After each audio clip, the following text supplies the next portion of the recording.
Bismillahirrahmanirrahim, au nom de Dieu, le clément, le tout miséricordieux, que la paix soit sur vous. Cette vidéo, je la fais rapidement. Rapidement, mais elle est nécessaire. Elle m'a été demandée à plusieurs reprises. Il s'agit de la question du racisme dans la communauté maghrébine envers les Africains, envers les Noirs. Je vous vois venir. Les Maghrébins sont aussi des Africains. Mais nous nous comprenons. Nous nous comprenons à tel point qu'effectivement, il y a de l'émoi, de l'émotion, qui récemment a été suscitée par les propos d'un jeune cervelé, certes, mais qui disait des choses qui nous font rappeler un certain nombre d'incidents qui parcourent nos relations entre Africains, Afro-musulmans et Africains de façon générale noirs et Maghrébins, Arabes, Berbères et autres. Ce propos, tiens, nous allons vous mettre la vidéo, elle est là. Comme vous le voyez, les propos sont extrêmement graves. Et elle fait référence à quelque chose qui a historiquement existé vis-à-vis des Noirs par rapport aux Arabes en termes de relations. L'esclavage, le racisme, l'intolérance, les surnoms, Karlouche ou d'autres termes assez injurieux que nos frères, il faut le dire, en humanité et en islam, osent quelquefois proférer vis-à-vis de leurs frères en humanité africains noirs. Et donc c'est quelque chose qu'il faut pointer, ne pas avoir peur de critiquer, ne pas avoir peur de dire. Et il y a un peu ce chantage qui est fait de la part de nos amis et frères maghrébins, c'est de dire au nom de l'unité de la communauté musulmane, au nom de l'unité de ce que nous vivons ensemble de racisme et de colonisation, de ce que nous avions vécu de colonisation, et au nom de ce que nous vivons de discrimination en France notamment, nous devons serrer les rangs et ne pas parler des dissensions qui se trouvent entre nous et qui par ailleurs sont utilisées allègrement par nos ennemis d'extrême droite et ceux nostalgiques de la colonisation pour nous diviser et dire qu'ils ne sont pas les seuls racistes, que malgré que la preuve, il y a des racistes arabes vis-à-vis donc des Noirs et que le racisme est pire encore et que ce serait une manière pour eux de se dédouaner. Il ne s'agit pas de cela. Il s'agit de combattre l'injustice où qu'elle se trouve. Et qu'en tant que musulmans, nous devons, lorsque l'un d'entre nous profère une injustice, commet une injustice, d'être avec lui, injuste ou juste, comme disait le prophète alayhi salatu wassalam. Et ses compagnons de lui dire, mais qu'il soit injustement traité et qu'il soit dans la vérité, nous pouvons l'aider, mais s'il est dans l'injustice, comment l'aider? Et de répondre en lui faisant cesser son injustice. Il y a un problème de racisme dans les sociétés maghrébines et arabes vis-à-vis des Noirs. Il y a de l'esclavage moderne dans les sociétés orientales et arabes et maghrébines. C'est un fait connu de tous. Nous voyons la manière dont les domestiques africains ou même asiatiques sont maltraités. On prend leur passeport, on leur interdit tout mouvement sans l'autorisation de leur patron, maître en réalité. Nous avons des femmes, quelquefois africaines, souvent africaines d'ailleurs, et asiatiques qui se font violer, sous prétexte qu'elles sont la propriété de leur maître. Certaines se font défenestrer. Il n'y a pas d'émotion, il n'y a pas d'émoi. Le fait d'être noir en Tunisie ou au Maroc ou en Algérie n'est pas de gaieté de cœur. Même pour ceux qui sont arabes depuis des lustres. Arabes depuis des lustres, mais ayant l'inconvénient d'une peau un peu trop sombre. Ils ne sont pas enterrés, notamment par exemple en Tunisie, dans les mêmes lieux, dans les mêmes endroits. Il y a des cimetières pour abides, pour esclaves. Et dans cet esprit-là, un esclave est forcément un noir. Ce qui se passe en Libye n'est pas juste l'expression du désordre que subit ce pays. Non. Elle est aussi l'expression d'un racisme profond qui était là endormi et qui s'expose aux yeux et aux vues de tous. Que l'on attrape des Africains, qu'on les esclavagise, et qu'on les maltraite, qu'on les viole, qu'on les tue, qu'on les torture, et que cela ne suscite aucune émotion, aucune manifestation, aucun propos digne de ce nom de la part des leaders, leaders spirituels, leaders politiques, et d'un mouvement de masse au sein des sociétés maghrébines et de la communauté maghrébine, est un problème que nous voyons. Car, nous le savons tous, nous sommes très très prompts à nous lever, à nous indigner contre un certain nombre d'incidents qui peuvent toucher nos frères, notamment en Palestine, en Birmanie avec les Rohingyas, ou en Chine avec ce qui se passe avec les Ouïghours. Ce sont des injustices contre lesquelles il faut être une seule et même personne, comme un seul homme, contre ces injustices-là. Mais dès lors que ces injustices sont proférées de la part d'un certain nombre de Maghrébins vis-à-vis de leurs frères en humanité et en islam noir, motus et bouche cousue. Je me souviens de ce débat inouï que j'ai eu sur la radio France Maghreb 2, lorsque j'avais effectivement fait un appel contre ce que subissent les Africains d'esclavagisme en Libye, mais de manière générale, des discriminations qui existent aussi dans le monde afro-musulman, contre des Noirs, par rapport à des Noirs, par des Noirs. Eh bien, je me souviens de ce débat inouï que j'ai eu avec les personnes qui étaient sur le plateau, de déni du fait de ne pas dire qu'il y a de l'esclavage en Libye et qu'au fond, c'est une pure invention. Vous pouvez revenir sur cette vidéo.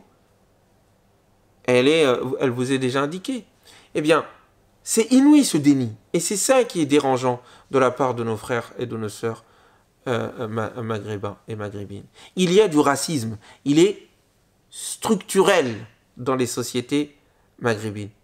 Il est culturel. Les choses ignobles qui se disent sur les Noirs au sein des familles, nous en entendons parler. Nous le sentons, nous le voyons. Et puis la question de l'esclavage des Arabes vis-à-vis des Noirs est une question trop taboue que nous n'osons pas indiquer. Bien sûr qu'il faut à un moment donné en parler. Bien sûr qu'il y a des relents de racisme enfouis dans une forme d'inconscience, de conscience collective ou d'inconscience collective, je ne sais pas comment l'indiquer, mais qui, de part et d'autre, on le voit surgir dans les propos, dans les attitudes. Quand un Noir épouse une Arabe ou une Maghrébine, nous savons tous ce que nous entendons. Sale carlouche, ils vont salir notre race, ils vont salir notre famille. Ce sont des propos, c'est pas isolé, c'est pas une ou deux fois que ces propos sont tenus. C'est tout le temps. Et ces incidents, on les a vus à plusieurs reprises. Et puis, en face de cela, nous n'entendons pas, nous ne voyons pas un mouvement général de la part de nos frères et sœurs, surtout en islam maghrébin, contre ce genre d'attitude. Non, il y a un déni, il y a cette sorte de vision clanique qui consiste à dire que il faut nous défendre, nous protéger, il ne faut pas dénoncer son frère, sa sœur, il ne faut pas être un traître. Ça, c'est du bédouinisme. Ce sont les bédouins que le Coran critiquait qui agissent ainsi. C'est-à-dire, je suis avec mon frère, même s'il est dans l'injustice et que c'est un criminel. Non, je suis avec la vérité. Et la manière d'être avec son frère, qu'il soit juste ou injuste, c'est de l'aider quand il est dans la justice et de le corriger lorsqu'il est dans l'injustice. Donc, ça n'est pas islamique que de se taire face à ce genre d'attitude. Et lorsque il y a des Africains qui haussent le ton, qui disent qu'il y a un racisme, et qu'on leur répond qu'il faut qu'ils se taisent, car ils sont des fauteurs de troubles, et qu'ils viennent briser l'unité, une unité fictive. Fictive. Puisque ce genre de problème existe entre nous. Donc on t'en parler. Quelle est la meilleure manière de garder l'unité? Ou en tout cas de la construire? Et je parlerai enfin de propos sur ce qu'on entend, qu'est-ce que l'unité que nous devons garder. Bien, quelle est la meilleure manière de garder l'unité? Eh bien, c'est que des Africains, des Noirs et des Maghrébins, des Arabes, parlent de la même manière, sur les mêmes propos, avec les mêmes termes, contre ce genre d'attitude, contre vis-à-vis de leurs frères arabes ou de leurs sœurs arabes ou maghrébins. Ou maghrébines, pardon. C'est la même chose que je ferais de mon côté si j'entendais, et il m'est arrivé de l'entendre, si j'entendais des Africains avoir des propos racistes envers les Maghrébins, parce que c'est inadmissible. Le racisme est une chose, comme disait le prophète, Muntana, qui pue. Le racisme, ça pue. Ça pue, c'est mauvais, ça sent mauvais. Et où que cela soit, cela donne une atmosphère nauséabonde dans toutes les sociétés. Et nous devons combattre, nous devons désodoriser nos esprits et nos cœurs par des paroles de vérité et de franchise et de lutte contre toutes les formes de racisme. Et c'est pas parce que nous luttons contre le racisme colonial des Blancs et des Occidentaux que nous devons nous taire sur les racismes internes qui existent dans la communauté musulmane d'une part, et entre les Maghrébins entre eux, et entre les Africains entre eux. Et c'est pas parce que nous pointons un racisme que nous légitimons les autres racismes. Et c'est pas parce que nous parlons du racisme que des Maghrébins ont envers les Noirs que nous oublions le racisme des Blancs envers les Noirs et le reste de l'humanité. Sans pour autant jeter aussi, l'opprobre sur l'ensemble d'une communauté sous prétexte qu'il y aurait 2 ou 3 ou des personnes qui sont racistes. Non, il y a du racisme dans les pays du Maghreb. Il y a du racisme dans la pensée d'un certain nombre de Maghrébins. Cela ne veut pas dire que tous les Arabes, cela ne veut pas dire que tous les Maghrébins sont, berbères, arabes et autres, sont racistes. C'est pas ça qu'on dit. De même qu'il y a du racisme en France, cela ne veut pas dire que tous les Français sont racistes. Mais voyez-vous, quand on a des Français qui sont avec nous dans les mêmes combats contre le racisme d'autres Français, cela n'enlève en rien, ni à leur honneur, et bien au contraire, nous les voyons comme des gens courageux. Eh bien, il faudrait que nous ayons les mêmes gens courageux parmi les Maghrébins. Il serait temps que nous en parlions. Il serait temps que nous parlions de l'esclavage. Sans que ça soit un moyen de nous diviser, de nous taper dessus. Moi, je ne suis pas esclave. J'ai jamais été. Mes ancêtres n'ont jamais été. Mais je me sens concerné quand je sais que des personnes ont subi l'esclavage.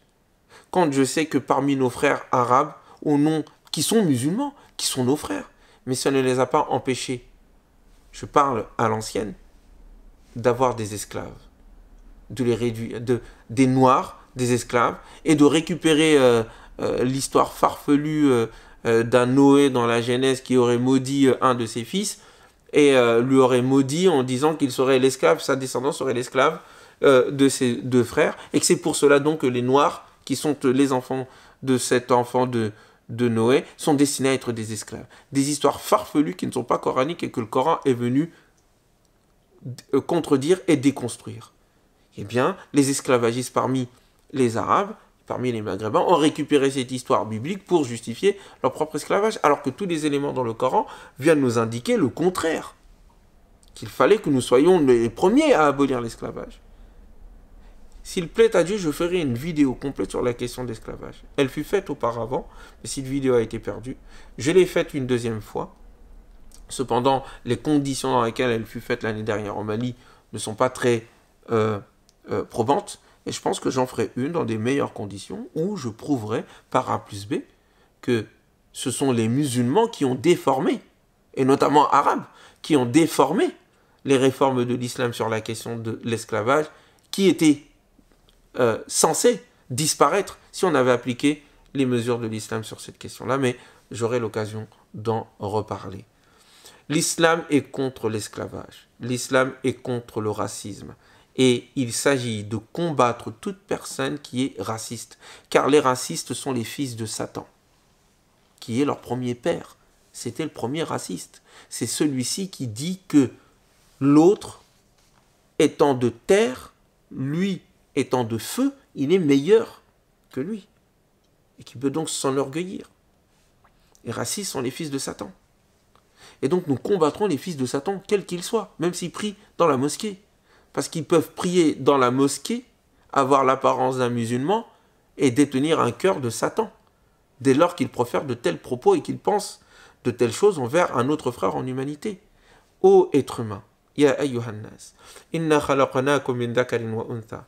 Nous vous avons créé d'un homme et d'une femme. Wa ja'alnakum shu'uban wa qaba'ila lita'arafu. Et nous avons fait de vous des nations et des tribus différentes. Lita'arafu, pour que vous vous entreconnaissiez. Inna akramakum 'indallahi atqakum. Le meilleur d'entre vous auprès de Dieu est celui qui est le plus pieux. C'est le bien qui établit des différences morales, des distinctions. Je me distingue si je fais le bien. Une femme, un homme, quelle que soit la couleur de peau, qui est meilleur que moi en bien, est meilleur que moi en dignité. Mais nous sommes tous dignes à la base. Tous les êtres humains sont dignes. وَلَقَدْ كَرَّمْنَا بَنِي آدَمَ. Et nous avons certes béni, nous avons certes rendu dignes tous les enfants d'Adam. Tous les enfants d'Adam sont dignes. Et c'est la ruse du diable que de vouloir mettre des distinctions entre nous au nom de nos couleurs de peau et au nom de nos tailles ou de nos sexes ou de nos cultures. C'est une bêtise humaine. La diversité des langues et la diversité des couleurs de peau est un miracle du point de vue du Coran. Et parmi ces signes, ces miracles, la création des cieux et de la terre, et la divergence, la diversité de vos idiomes, de vos langues et de vos couleurs. Inna fi dhalika, il y a certes en cela un signe, lil alimin, pour ceux qui sont savants. Seul le savant peut se rendre compte de la beauté, de la diversité des couleurs de peau et de la diversité des langues.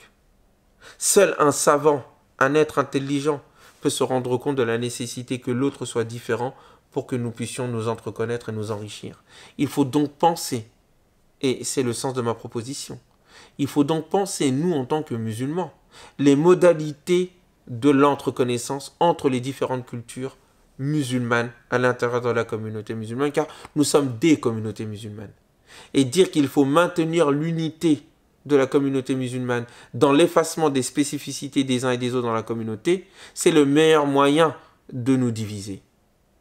Et oui, dans ce sens-là, je suis pour le fait qu'il y ait un islam noir de France. Ça ne veut pas dire qu'elle est contre, que cet islam serait contre l'islam des Arabes ou des Turcs ou de je ne sais quoi.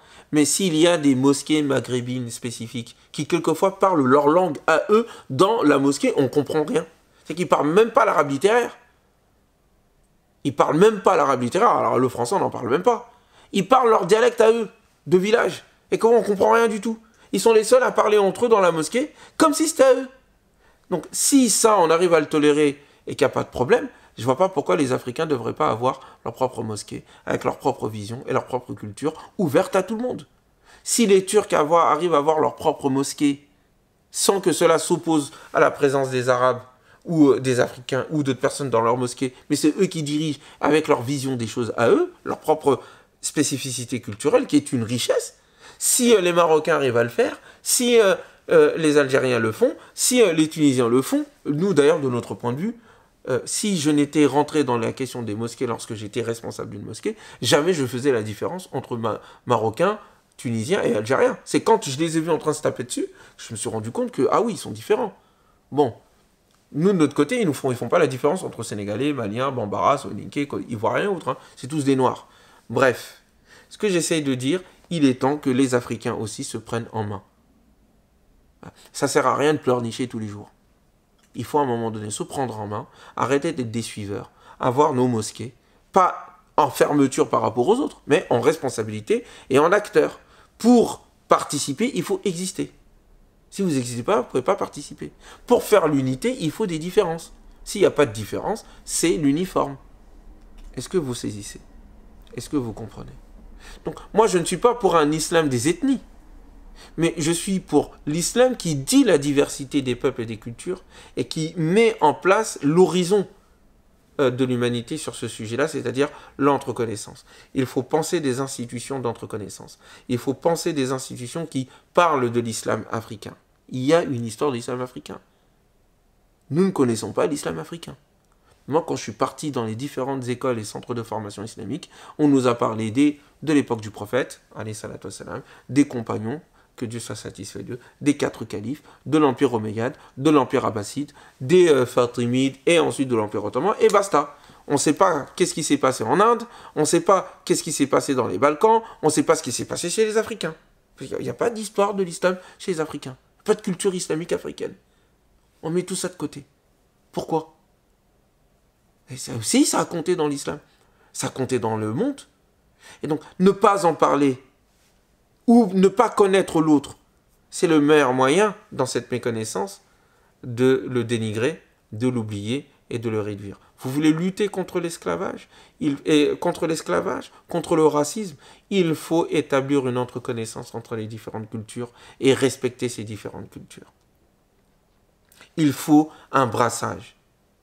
Il faut de l'interconnaissance. Il faut lutter contre le racisme par la connaissance, par la prise de parole et surtout le courage de la dénonciation constructive.